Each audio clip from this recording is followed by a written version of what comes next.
Hey, what's up, Plus Ultra fam? It's me, Plus Ultraman, and today we're jumping back into probably the second most popular what if on my channel and a personal favorite of mine. What if Piccolo Jr. turned good early? As always, a quick recap. When we last left this timeline, Piccolo, due to Goku's ki surging through King Piccolo's body, was not born evil, and ended up being raised and trained by Kami along with Goku for 3 years. The two became fast friends, almost like brothers, and even faced off at the finals of the World Tournament in a world-shaking yet still friendly battle. 5 years later, and after having trained together, Raditz lands and takes on Goku and Piccolo, but loses to their superior teamwork. Before Piccolo kills him, Raditz gives his warning that there were more Saiyans on their way, and that they were stronger than he was. And, at the end of that part, it was decided in a poll that Goku and Piccolo would train in Otherworld with King Kai for 1 year. Goku and Piccolo are left standing over the dead body of Raditz, considering their options. They decide the best thing to do now is train for the year, and hopefully take on the Saiyans and beat them. The two drop Gohan off at Goku's house and let Chi-Chi know what's going on, before going to the lookout to see Kami for more training. They're surprised to find Tien and Chaozu already on the lookout, having trained for 5 years, making them twice as strong as they would have been in the original timeline, putting Tien around 500 and Chaozu around 300. They focus back on Kami, who was already aware of the situation, and they're shocked when he reveals that there's really nothing for him to teach them. He then reveals to the two that he has an idea, but for it to work, Goku would have to die. He explains that King Kai could make them a lot more powerful, and that only one living person would be allowed to go. But if Goku were dead, Piccolo could go as well and they could learn a lot. Goku considers this for a while, but decides it's probably the best option and leaves to tell Chi-Chi about this, because remember, he's a way better husband in this timeline, and he comes back a while later agreeing to this. Piccolo does the deed, and Goku's body disappears. He and Kami then travel to Otherworld and meet Goku in front of King Yama and his mahogany desk. Once they were done negotiating, King Yama sends Piccolo and Goku down Snake Way, which they make it down much quicker because there's no filler and they'd be competing to see who's faster, I think. Totally Not Mark in his Power Level series used context and quotes to devise that Goku must have crossed Snake Way in 207 days, which left him with 158 days to train, but we're going to cut that in half to 103.5 or 104.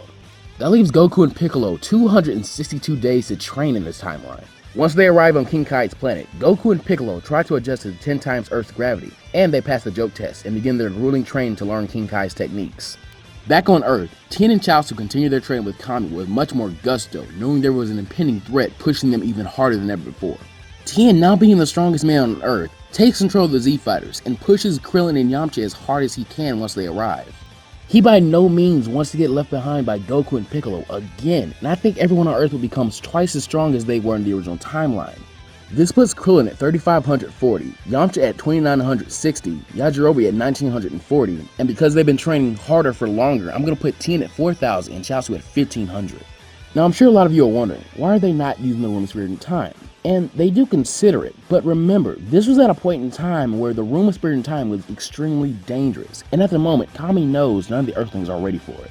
Back on King Kai's planet, something very interesting happens to Piccolo when he uses the Kaioken technique, and it really intrigues him.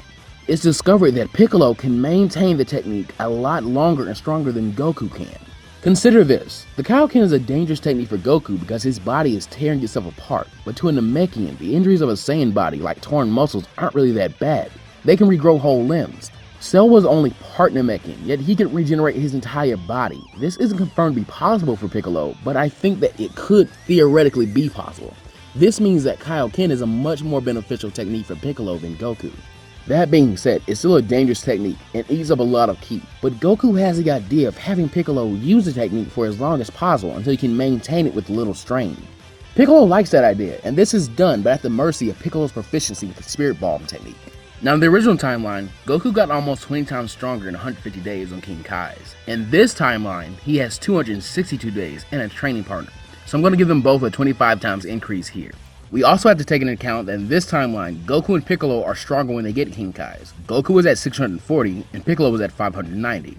Now Goku is also going to get a Zenkai when he's revived, but there's no real way to show how much it powered him up in the original timeline, so I'm just going to add to where he gets from his training. That means that Goku is now at 16,000 and Piccolo right behind it at 14,750 in power level. Remember, this is without the use of Kaioken, which Piccolo is extremely proficient in. Against the wishes of King Kai, he is able to push his to a times 10, while Goku is only able to push his to a times 4, meaning Piccolo is actually stronger than Goku. With their training mostly done, the two simply spar and try and polish up all the skills that they're lacking on. They also instruct the Earthlings to go ahead and gather Dragon Balls to wish Goku back, while Piccolo would wait on him so they could go back to Earth before the Saiyans got there. Returning to Earth once again, we see something else that is very interesting. Gohan, when left alone after his studies, had begun to train himself. At some point, his uncle Piccolo and his dad had inspired him to get stronger. Piccolo was a near certifiable genius, yet he was almost as strong as his dad, so Gohan now knows that both are possible. He can be a scholar, yet a strong warrior. He had also been told along with his mother why Goku and Piccolo would be gone for a year, and he knows that his dad is dead right now, and it's lit a fire under him.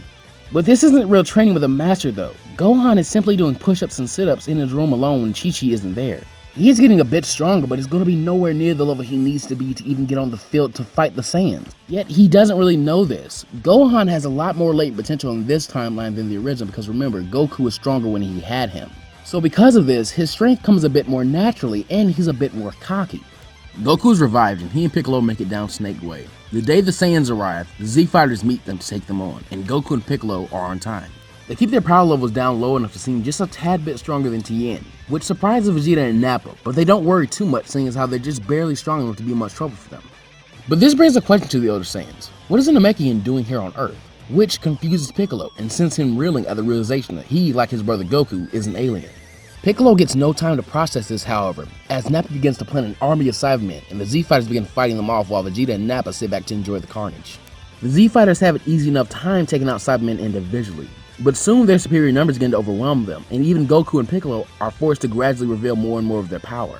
Finally, Krillin gets an idea and uses his scattered Kamehameha to destroy the remaining Cybermen. This means that all the Z-Fighters survive this fight, and then Vegeta allows Nappa to pounce in a battle.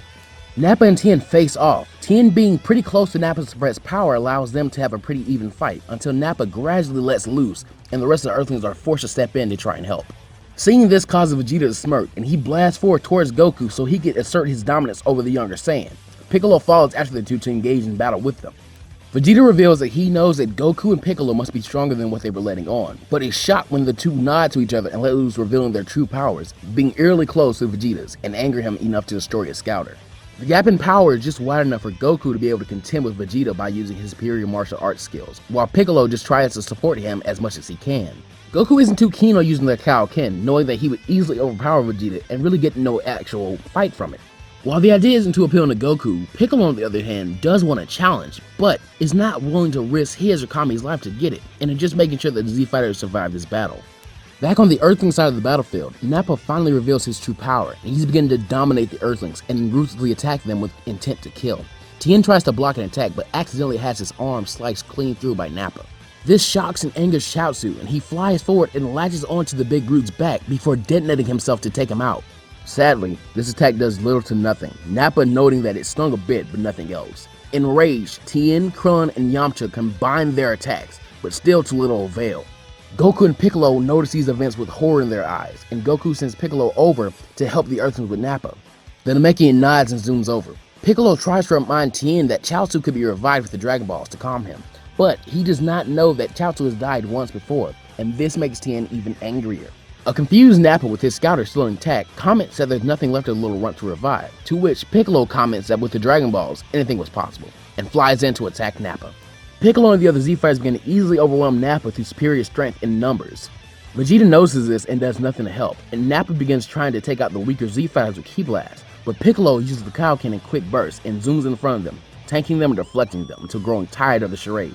He activates the Kaioken and fires off a Kamehameha at Nappa, destroying him and ending the battle effectively. With the moment of rest afforded them, Piccolo takes the opportunity to knock Tien out, knowing that he would not retreat, and then tells Yamcha and Krillin to get him out of there while he and Goku deal with Vegeta. The two Earthlings nod, grab their three-eyed companion, and fly off. Piccolo then zeroes back in on Goku and Vegeta's battle and flies over to them. Vegeta curses Nappa's weakness and notices that Piccolo was getting stronger in short bursts there. He also realizes that he's going to have to resort to the Great Ape form. He then knocks Goku into Piccolo, who is flying towards them, sending them sprawling, and then flies straight up to find the moon. Remember, if Piccolo didn't destroy in the original timeline, it would have been there. Vegeta begins to transform once he finds it, and by the time Goku and Piccolo catch up, he smacks them back down to Earth, landing as a giant ape with a power level of 180,000. Goku is busy trying to shrug off the heavy blow, while Piccolo tries to get over his shock at seeing the huge monster, and even bigger power level from it. For the first time realizing that if he were to use Kaioken at his maximum, he could not match him. Vegeta then snatches up the younger Saiyan in his grasp, begins to crush him, making Goku cry out and break Piccolo out of his stupor. Piccolo curses and rockets forward towards the Great Ape in a Kaioken times 10 to try and free his brother. while Goku activates the normal Kaioken, just trying to wriggle out of the grasp. He's just barely able to keep himself from being turned to paste due to the superior power of the hands around him. Piccolo then gets battered away by Vegeta's tail, and that's when a cry of "leave them alone" be heard. Goku and Piccolo turn in horror to see a furious Gohan soaring straight towards the face of Vegeta on the flying Nimbus, clothed in one of his father's old gis and the power pole in his back. Vegeta simply scoffs at Gohan's pitiful attempt to save his family, and without a second thought opens his mouth and fires off a ki blast that is much too powerful for the Saiyan prodigy to survive. Piccolo races forward in a Kaioken times 10 to try and get Gohan out of the way, or at least block the blast for his nephew, but instead is heartbroken when he doesn't make it in time and sees Gohan disappear in a flash of light. Goku screams out in rage and anguish and roars out Kaioken times 5, giving no credence if he dies or not. The only thing that matters to him now is that Vegeta does. He musters up enough strength to break free of the grasp right as a giant green fist rams into the Great Ape's face. Piccolo stands in his giant form with a furious snarl, and his red Kaioken aura flaring around him angrily, until it begins to literally turn him red with anger and power. He and Goku then begin to beat down on Vegeta, but he still has enough power to withstand their attacks. Until an angry yell of "Destructo Disc" and a giant blade of ki slices clean through Vegeta's tail. Everyone looks over to see a furious Krillin with an angered expression as he was realizing that he should have stopped Gohan sooner when he saw him fly by. Vegeta curses as he reverts to his normal form and realizes his situation. Piccolo, on the other hand, is extremely hurt from maintaining his giant form and the Kaioken at once, but his anger keeps him running. Goku falls on the ground, his muscles torn apart. He even weakly considers having Piccolo spare the other Saiyan, since Gohan could be revived, but the sight of Gohan being there one minute and going the next makes him bite his tongue. Piccolo growls at Vegeta and grabs him the way he did Goku and crushes him before throwing him up and firing a blast from his mouth in revenge for his nephew. After releasing the technique, Piccolo falls to the ground in a heap with Goku, and the two take in the bittersweet victory as Bulma arrives with Chi-Chi, Master Roshi, and the others. Krillin suggests that they split the last senzu bean between them because remember, there were two ready for Goku in the Saiyan saga originally, and one was given to Tien to make sure he didn't die from his wounds. Goku waves the bean off, however, to Piccolo, seeing as how he's in much worse shape than he is. On their way to the hospital, everyone mourns the loss of Chaozu and Gohan. Chi-Chi especially, as she feels very guilty for not stopping him before he even left, and cries hysterically on her wounded husband's shoulder, knowing he died a meaningless death. Goku tries to compel her to cheer up because they could bring him back in a year. Because he was revived earlier than the Saiyans arrived, 1 year would have passed before the day of his death. But this does little to console her. She doesn't want to wait a year. The thought of her son dead and alone in Otherworld terrifies her. Tien, while nursing his severed limb, reminds the group that Chaozu died almost as meaninglessly and wouldn't be able to come back this time, as well as the innocent people that were killed by the Saiyans when they arrived. The group laments, and they all grieve. Krillin then pipes up, breaking the silence, and claims that he has an idea. With that, Plus Ultra fam, is where we'll be leaving this timeline off for now. How will Gohan develop after dying at such a young age? Will Namek hold the answers to the Z-Fighters' problem? Will the death of Vegeta come back to haunt them? Find out all this and more next time, and as always, go beyond Plus Ultra. Be sure to like, comment, and subscribe for more, and thanks for watching.